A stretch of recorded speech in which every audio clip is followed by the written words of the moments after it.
আসসালামু আলাইকুম রহমতুল্লাহ। সুপ্রিয় দর্শক, আপনারা দেখতে পাচ্ছেন আমার বাড়ির কিছু হাঁস এই আমার বেলনি একটি ঘরের মধ্যে পানি দেওয়া।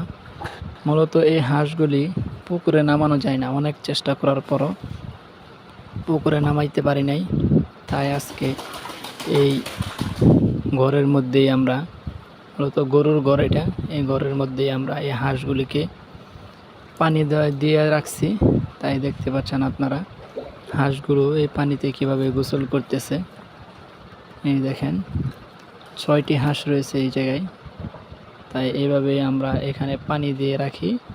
হাঁসগুলি পুকুরে নামে না, অনেক চেষ্টা করছি, পারি নাই। তাই তাদেরকে গোসল করানোর জন্য এই পদ্ধতি অবলম্বন করা লাগছে আমার। দেখতে পাচ্ছেন আপনারা কিভাবে গোসল করতেছে এই হাঁসগুলি। খুব চমৎকার দেখতে লাগতেছে আমার কাছে। আপনাদের কাছে কেমন লাগছে কমেন্টে জানাবেন।